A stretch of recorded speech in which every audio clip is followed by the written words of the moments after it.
In the summer of 1971, the Washington Redskins acquired a forgotten journeyman quarterback named Billy Kilmer. With Sonny Jurgensen firmly established as Washington's starting quarterback, Kilmer's future looked no different than his past. For 10 years, he had known only discouragement, frustration, and misfortune. 10 years before, in 1961, Billy Kilmer, number 17, was a first-round draft choice of the San Francisco 49ers. But his promising debut was cut short when his legs were crushed in a nearly fatal car accident. Doctors told him that he would never play football again. But after a year and a half of determined rehabilitation, Kilmer returned to the 49ers. He never fulfilled the promise of his rookie year, however. Stops, throws, completes it to Kilmer up at the 30-yard line. Kilmer driving for the first down, loses the football, picked up by Jim Marshall, who's running the wrong way. And in 1967, he was sent to the New Orleans Saints in the expansion draft. For 4 years, Kilmer played valiantly for the worst team in the NFL. He was not always the best of quarterbacks, but he was the best of men, unafraid of failure and strong enough to assume the responsibility of defeat. I'm sorry, Jim. Keep looking on 72. Geez, I just went blank, that's all. Gosh, darn it. I can't do nothing right. In 1969, Kilmer suffered another setback. He was benched and replaced by Ed Hargett. In 1971, he was traded to Washington, where George Allen planned to use him as a backup for Sonny Jurgensen. But Allen's plan had to be revised when Jurgensen was injured. We have a lot of bumps and bruises, but all of this can help make us stronger.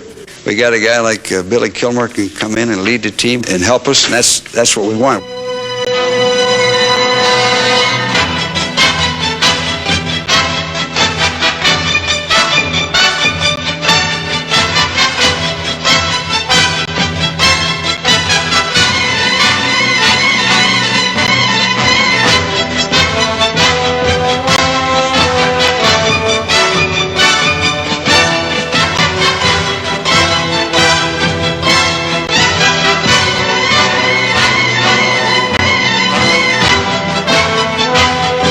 For 6 years, Billy Kilmer directed Washington's offense.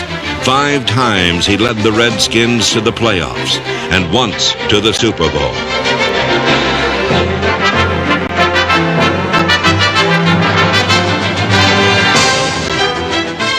But just when it seemed the Cardiac Cardinals were coming on strong, Kilmer pulled off the clincher, a 53-yard pass and run to number 44 setback John Riggin.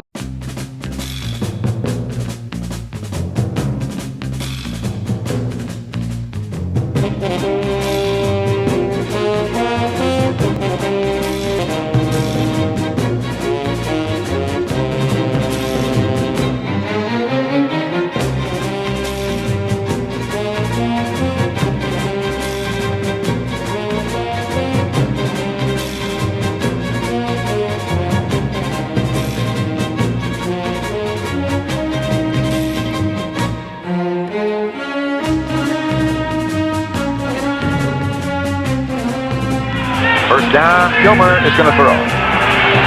Firing deep for Fugit. It bounced off the hands of the Ram. This is legal. This is Frank Graham. And Frank Graham gets the Redskin touchdown. Sure, it's legal. It came off the defender, not an offensive player. And he hadn't caught a ball in 2 weeks. Went out and performed his usual share of miracles as the Redskins won yet another must-win game.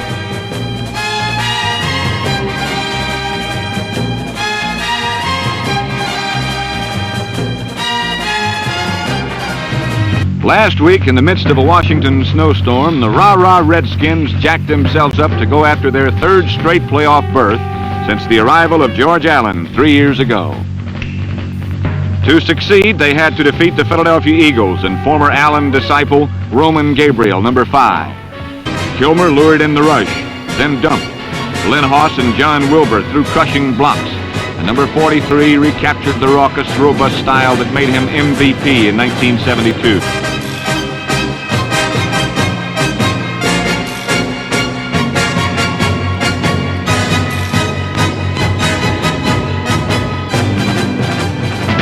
The Falcons led at the half 14-10, but in the second half, Billy Kilmer did some bombing of his own.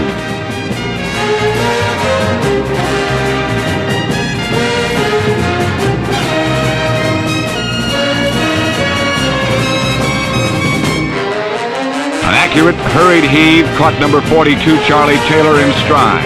And striding Charlie strode 40 more yards to complete a 70-yard touchdown play.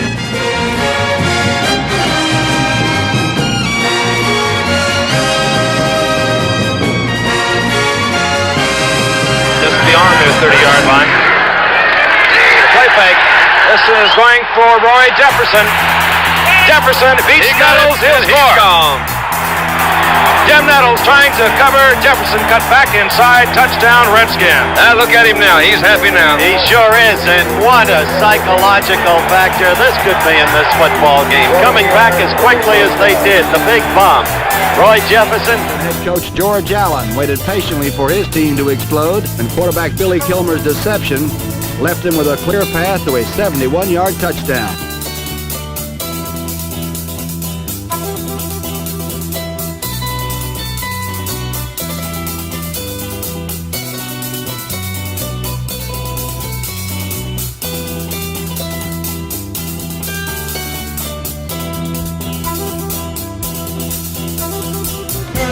The New Orleans Saints, disrespectful of the solemn occasion, staggered the Redskins late in the second quarter as Bill Kilmer connected with Dan Abramowitz on an 80-yard touchdown strike to give the Saints a 7-0 halftime lead.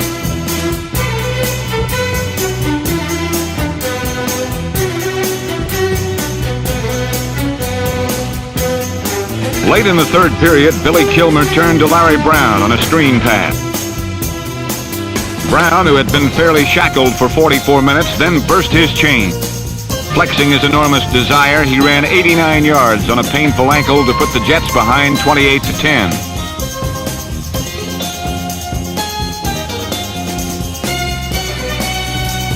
Game started well for Billy Kilmer.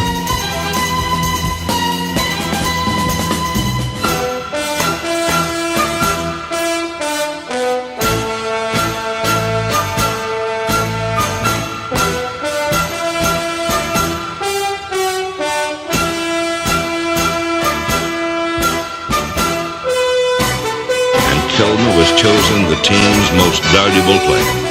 Listen up! This game going to a guy, I tell you, that did a hell of a job today. He broke right out of that stuff and came out and let us strike the leadership. This ball goes to Billy Kilmer because he...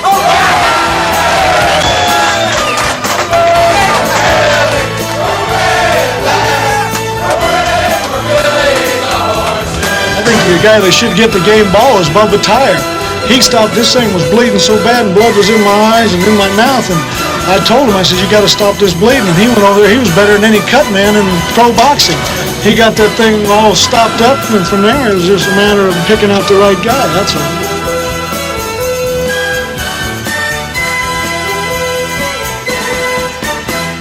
As long as football remains a game of heart as well as speed and skill, Billy Kilmer will always be remembered as one of the best ever.